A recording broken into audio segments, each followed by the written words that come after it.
Even though you perform decently well for your rank, no matter how many games you play, you just never seem to be making any progress. At this point, it's very tempting to blame things like your crosshair, sensitivity, settings, or even your teammates. I mean, who hasn't been there, right? We all want a quick fix, something we can change now and see instant results. But what if I told you that all of these things have nothing to do with why you're stuck? The truth of the matter is that most players have it completely backwards. Rather than trying to learn and improve as a player, too many people get caught up in looking for quick fixes, hoping that one of them will be the solution to their problems. If you came here looking for another generic guide on how to improve your aim, mechanics, and movement, this video is not for you. What I'm going to be sharing in this video is a proven system that will help you climb up the ranks through consistent progress. This is the same system that I used to climb to high ranks in Fortnite in less than 50 games, without having any prior FPS experience. Before we dive deeper, let me introduce you to a concept known as the Parto Principle,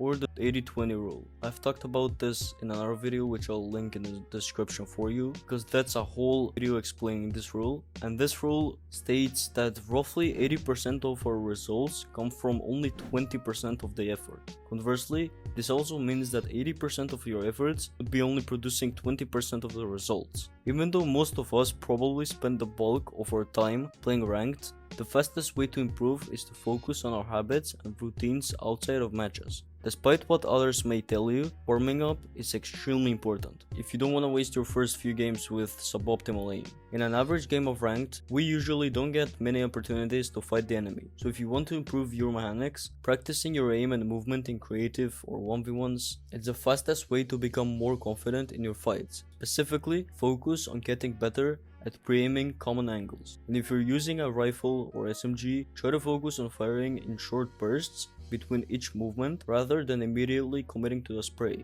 If you can't get a feel for the timing, take some time to practice it in creative. Mastering this movement will become more and more important as you climb up the ranks. Another common mistake that players often make is gripping their controller or mouse with too much force. If you find yourself whiffing easy shots, most of the time it's not because of your sensitivity, it's because you're tensing up. Instead of gripping tightly when you see an enemy, use the same amount of force as you would while holding a sandwich. Once you actually start doing this, you'll find that tracking and flicking become a lot easier. Moving on, let's talk about settings and gear. When it comes to controllers or mice, the golden rule is that shape and fit are absolutely king. You can objectively have the best equipment on paper, but if it doesn't suit your preferred aiming style, then it will absolutely handicap your performance. Back when I was still learning the game, I bought the most hyped mouse because it was what everyone was using at that time. But as much as I tried to use it, the shape just wasn't a good fit for me. What I learned is that shape is subjective for everyone, and what works for others might not work for you. And that principle just applies to everything in life. So take your time to experiment with different setups and don't hesitate to return gear that doesn't feel right.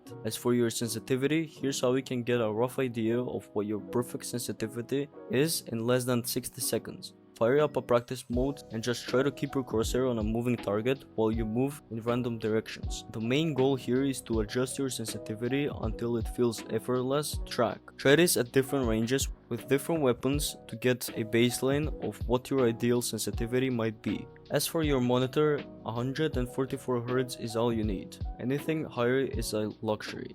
And if you weren't a good player before, buying a new monitor won't magically make you one.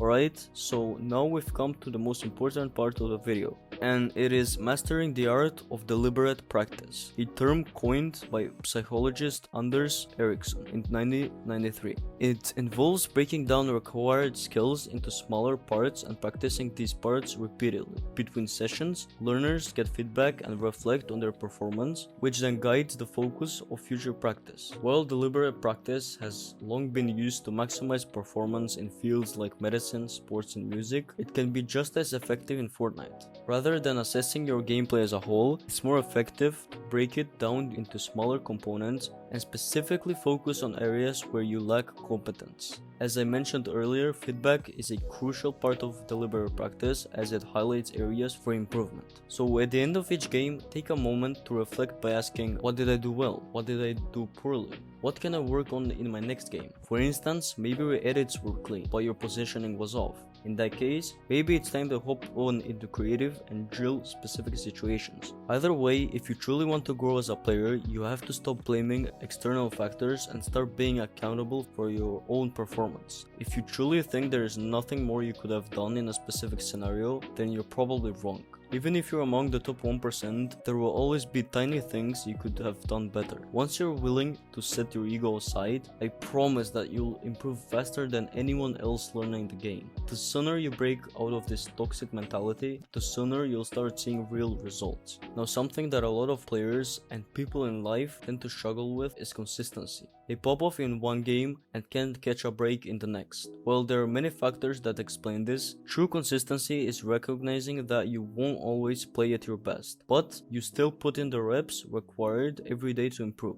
That said, paying attention to your sleep and nutrition can help offset some of that inconsistency. Sufficient sleep, staying hydrated, and eating omega-3 rich foods are all linked to improved cognitive function, which helps with focus and reduces the chance of autopiloting. Speaking of focus, let's talk about intentional decision making. It's important to have a thought process behind every action. For example, consider taking a high ground peak when you already have an advantage. While there is nothing wrong with it in theory, the context matters. If you're up in numbers and take a risky peak, dying could turn a winning game into a losing one. This is just one example of how intentional plays can lead to dramatically different outcomes. Something that all top Fortnite players have in common is that they always have reasoning behind their decisions. If you can't justify your choice in under 20 seconds, it was probably a bad one. Simply taking a step back to ask, is this the optimal play, will go a long way. Last but not least, aim to improve, not to rank up. Everything I've talked about so far has been about improving as a player, because as you grow, ranking up becomes a natural side effect. If you care too much about your rank, you'll tilt no matter what. If you care about improving and you're losing, you won't get tilted. It's impossible. So just play to get better. You're going to lose games, your teammates will sometimes be bad, and there's nothing you can do about it. The worst thing you can do is tilt. It's out of your control and you can't do anything about it. Thank you and goodbye.